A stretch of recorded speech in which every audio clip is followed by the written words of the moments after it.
भारत में घटती बढ़ती हिंदू मुसलमानों की जनसंख्या का मुद्दा हमेशा चर्चा का विषय रहा है। खासकर सन 2013 से जब जनसंख्या के आंकड़े सामने आए थे, तब से मुसलमानों पर योजनाबद्ध तरीके से तेजी से अपनी आबादी बढ़ाने का आरोप हिंदू संगठन लगाते रहे हैं और इस पर लगातार डिबेट होती रहती है। इसकी शुरुआत हुई थी सन 2011 के सेंसस के नतीजे आने के बाद से, जिसमें हिंदुओं की आबादी की रफ्तार 0.7% पॉइंट गिरी थी, जबकि मुसलमानों की आबादी 0.8% पॉइंट से बढ़ी थी, यानी हिंदू और मुसलमान आबादी की रफ्तार में टोटल 0.15% पॉइंट का फर्क था। हम इसे दूसरे शब्दों में ऐसा भी कह सकते हैं कि हिंदू की जनसंख्या घट रही है, इसीलिए मुसलमानों की जनसंख्या बढ़ रही है। जाहिर सी बात है, अगर एक घट रहा है तो दूसरा तो बढ़ेगा ही, यानी कि मुस्लिम जनसंख्या बढ़ाने के लिए हिंदू जिम्मेदार है। लेकिन क्या मुसलमान सचमुच योजनाबद्ध तरीके से अपनी आबादी बढ़ा रहे हैं? क्या हिंदू जो आरोप लगाते हैं वो सही है?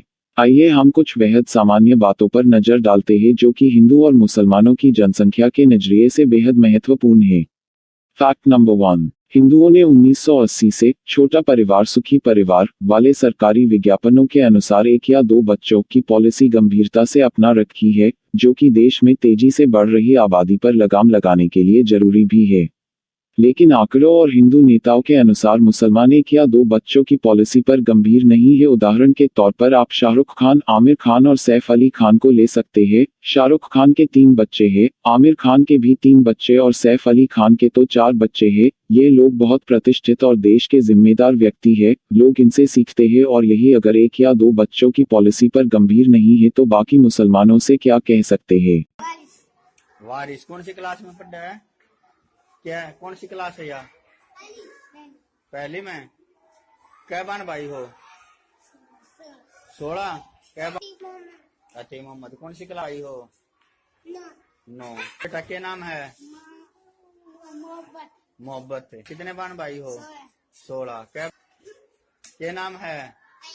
अयान। कौन सी क्लास में है? अयान में। कै बहन भाई हो? 5। 10। मुजिम कौन सी क्लास में है? पहली में। कै बहन भाई हो? 10।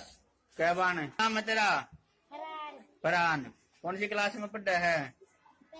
पहली में। 12 बहन भाई हो? अच्छा, शाबाश।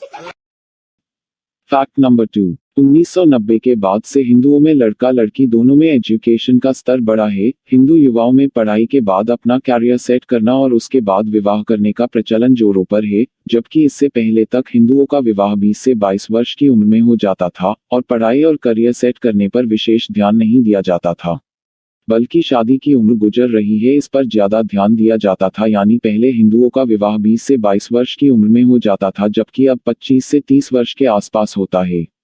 अब अगर विवाह देर से होगा तो बच्चे भी देरी से होंगे, जबकि मुसलमानों में 25 साल का युवक युवती अविवाहित हो ऐसे केस कम ही देखने को मिलते हैं। ये भी एक बड़ा कारण है हिंदुओं की आबादी घटने और मुसलमानों की आबादी बढ़ने का। Fact number 3। हिंदुओं में विवाह पर होने वाले अनाप शनाप भारी भरकम खर्च, इसके कारण भी विवाह देरी से होते हैं। जब इतने उतने पैसे जमा हो जाएंगे तब विवाह करेंगे और अपने जाति समाज की योग्य लड़का लड़की न मिलना, इन 2 कारणों के कारण तो कई हिंदू कुंवारे ही रह जाते हैं, जबकि मुसलमानों में दोनों पक्षों के 4-4 लोगों को बैठाकर निकाह पढ़ा देना एक आम चलन है शरिया के हिसाब से।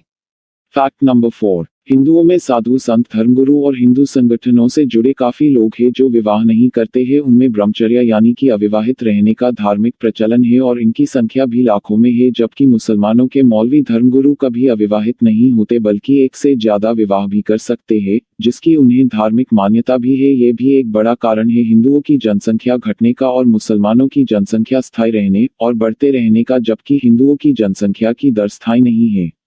Fact number 5। मुसलमानों की जनसंख्या बढ़ने का एक और बड़ा कारण बांग्लादेश और म्यांमार से बड़ी संख्या में आए अवैध मुसलमानों का भी है, जिनकी संख्या सोशल मीडिया में आए दिन चलने वाली पोस्ट की माने तो 6 करोड़ के लगभग बताई जाती है, लेकिन ये कोई सरकारी आंकड़ा नहीं हो। इसके अभाव में सोशल मीडिया पर चलने वाली पोस्ट को सिर्फ एक अनुमान के तौर पर लिया जा सकता है, क्योंकि बांग्लादेश से पिछले 40-50 सालों से लोग आ रहे हैं, इसीलिए 6 करोड़ के लगभग का अनुमान लगाना कहीं न कहीं सार्थक ही लगता है। और ये जनसंख्या बहुत बड़ी है और इसका देश पर बहुत व्यापक और विपरीत परिणाम होता है। ये वैसे असली और स्पष्ट कारण तो तभी आएंगे जब सरकारी एजेंसियां सख्ती और गंभीरता से बांग्लादेशी और म्यांमार से आए अवैध मुसलमानों की संख्या की सही और सटीक रिपोर्ट जुटा लेगी। आप इस पोस्ट में बताई गई बातों से कितना सहमत है, अपने विचार जरूर रखिए और पोस्ट को लाइक और सब्सक्राइब करना न भूले। धन्यवाद।